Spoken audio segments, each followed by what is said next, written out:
G'day everyone, Jason Nunn, Fisherman's Warehouse Marine, Sweet Street at Warners Bay, your Newcastle Honda Marine dealer. Thursday today, they reckon gusting to 30 knot nor'easters, so there'll be no offshore fishing, that's for sure. And you even see the lake behind me here.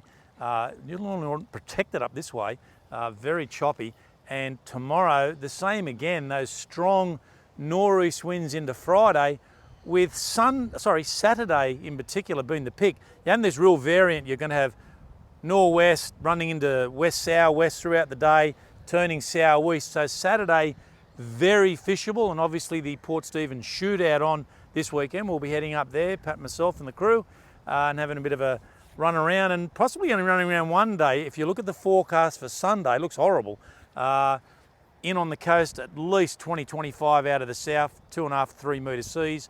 But seaward, from the reports that I'm getting from windy weather and all that, possibly 25 to 35 knots at stages, unfishable. So it may be a very short tournament, maybe only one day, but a lot of current to the north of Port Stephens out wide, and that could be hazardous to say the least. 3 to 4 knots in areas, and if you've got 25 plus knots of southerly on 3 or 4 knots of current on 2.5 to 3 metre seas, it's going to be ugly and dangerous. So please be careful. The inshore fishery, Port Stephens, and definitely down our way, Newcastle, down towards Lake Macquarie, looking very, very good. Water temperature high 23.8 to 24.3. So we're really looking at nearly a constant 24 degrees, virtually in on the beach on all of these areas. The Fads in particular, the farm, definitely up the Gibber, around Broughton Island, those areas there, incredibly warm. We did see, I think it was yesterday, there was a post of a sailfish caught up at Port Stephens. I know another one got dropped a couple of weeks ago as well. That's because the water is just so toasty warm on these inshore reefs. A lot of the black marlin that are in on the inshore reefs at the present moment are quite big guys, some of them in excess of 90 to 100 kilo or better. Hearing reports of some very big fish on those inshore fisheries. It's going to towel a lot of guys up if they're fishing 10 kilo throughout the tournament. The Fad off Swansea is really on fire with some great dolphin fish out there at the present moment. But again, a lot of marlin harassing the dolly. I spoke about there last week where that was what the interaction was, and it's continued on. But some really good dolphin fish because of this water temperature and really the current at the moment up at Port Stephens. It's actually sort of going up and back. It's doing like a bit of an eddy. It's not much current at all, bugger all, 0.5. The same as out here off Swansea, very little current. So I think Saturday in particular will be the absolute pick to get out there and have a bit of a go. Now, strangely enough, when I did the report last Thursday, we were saying how quiet the offshore scene was, but I was hoping that that build up to the full moon that just went through last night would give it a bit of spice, and that's exactly what it did on the weekend.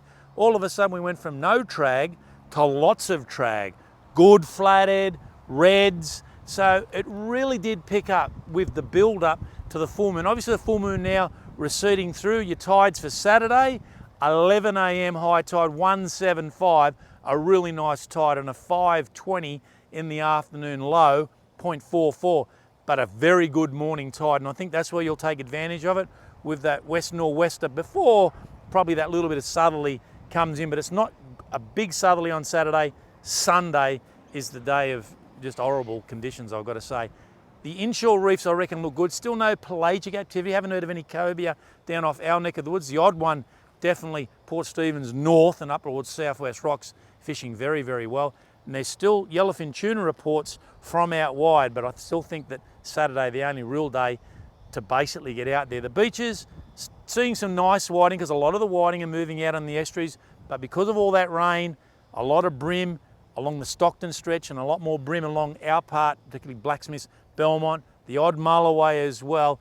No real big numbers of tail yet. Normally, we start to see a lot of tailor coastally and on the beach towards the end of February. So maybe by this time next week or the week after, I can start to talk about some reports of tailor, but no reports yet of consistency, that is, along the beaches. Rocks have been a little bit quiet, but again, once those tailor turn up coastally, that will then improve dramatically. Some really nice squid, not only in the channel, but the lake. You've got to get out early. A lot of people squidding at the present moment. Some real variant in size, some very, very good eating size arrows, I've got to say at the moment, but a lot of good bait size ones.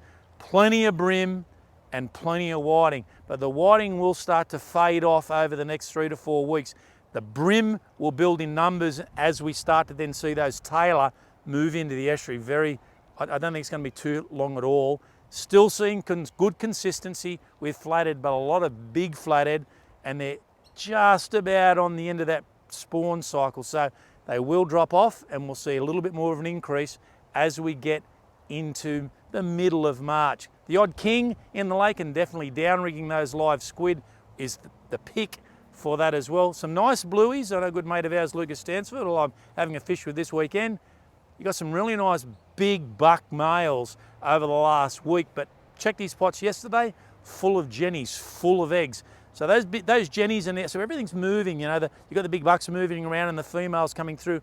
Over the next few weeks, you'll start to see those females thin out as they start to then migrate to spawn, and there'll be a lot more blue swimmer crabs in the system. All in all, guys, looking forward to getting up to the bay to do a bit of a fish. I think it's only going to be a one-day affair.